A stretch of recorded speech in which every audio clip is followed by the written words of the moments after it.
Hey, how you doing? Dr. Erickson, EHS Physical Therapy Chiropractic, owner and creator of the Herniated Disc Fix. Also, here with me today. Yeah, Dr. Jake Anderson at Essential Motion Spine and Sport.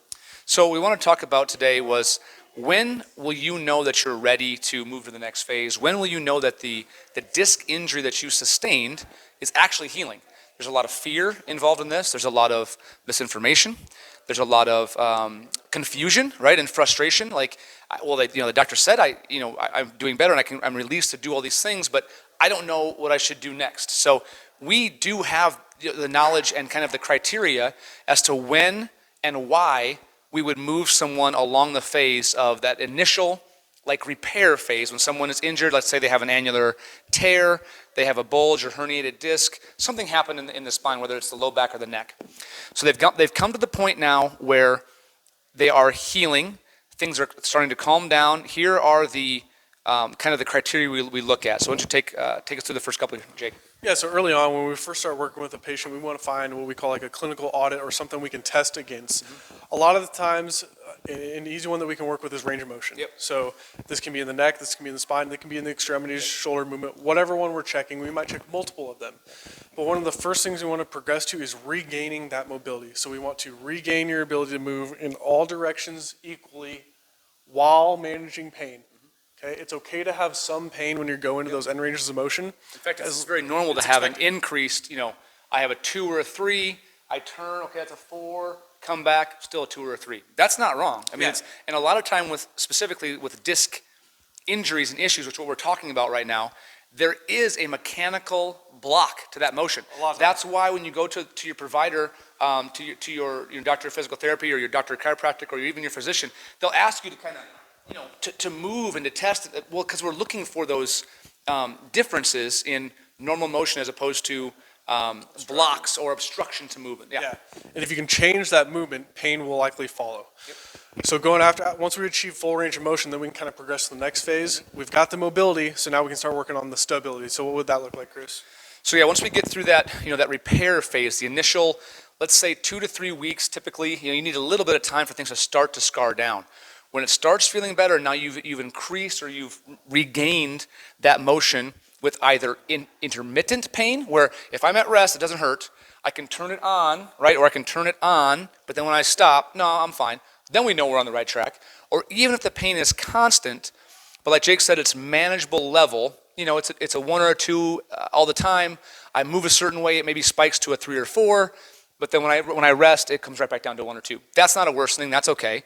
But it can't be that 7, 8 type level of pain. So then we move on to that more of a rebuilding type phase. So we want to work on some return to function exercises, which then that'll be the next criteria. We want to make sure that you're able to do a proper squat, a proper hip hinge for picking things up. You need to have equal strength bilaterally, right? So no what we'd call radicular symptoms in the arm or in the leg. You could have a temporary, like I bend forward, I feel it in the back of my leg to my calf, I come back up, it's gone. That's not a worsening either. That's okay to start to continue to move and use some things like, sit to stand squatting or body weight type squatting, practicing hip hinging. Now you're still going to use your regular stretches and exercises either in standing or lying that were given to you through from your provider. But what would be the next thing that we would do? So once we start with some body weight stuff, then we'd want to increase maybe some load and try and progressively, so that you can start to work out with weights and those kind of things. What are some things that you would try with that? And what would we look for as a worsening in that sense, a true worsening? Yeah, so once we start working in those more functional, we call them compound multi-joint movements, then we want to start adding volume and load, okay? So these are 2 ways to change and adapt how your body can manage the symptoms and your tolerance level to those different positions and movements you're going to be working throughout the day. So it's okay to temporarily increase or have a little bit of pain when you're performing these activities. Mm-hmm. A lot of people think, oh, I have pain, I should stop. Yep. It's worsening, I'm going to hurt something. No, you want to train your body, train your brain to say, hey, this is a normal movement, I can do this, I can tolerate this, let's build and adapt so we can continue to do more. Basically, we want to find a way to make you stronger than you were before so you don't continue to have these issues going further. Yeah, I mean, a temporary increase where, like I said, let's just use the low back as an example. We do that a lot. Yeah. I got a 2, out of 10 constant pain in my lower back.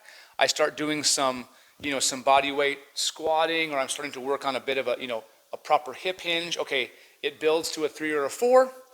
I stop, I reassess, I rest, I check my motion. Nope, back to a 2. That's not a worsening. No. That's a yellow light. That means continue, keep going, be cautious, but keep going. That is not something that says, oh, okay, you're not ready for that. The only way that would be a true worsening would be something would come back, radicular down the leg, or it remains increased for, hours afterwards, or, you lose motion, you feel blocked or stuck. Yeah. The other one that I wanted to say, so since we deal a lot with disc type things, either in the lower back or the neck, whatever direction was the one that was kind of the problem direction. So again, I'll use the low back as an example. Yeah, perfect. Normally for people, it's hard for them to sit or bend. That's what causes that pain.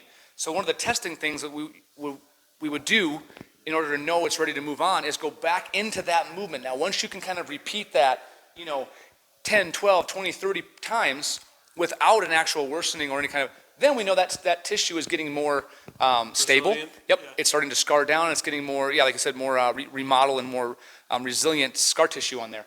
But that would be how you would know those criteria, if you're healing, what stage of the healing you're at, and how to progress onto return to function, weightlifting. You can absolutely use light dumbbells, right? 10, 15, 20-pound dumbbells, kettlebells, TRX bands like this, to even be less than body weight.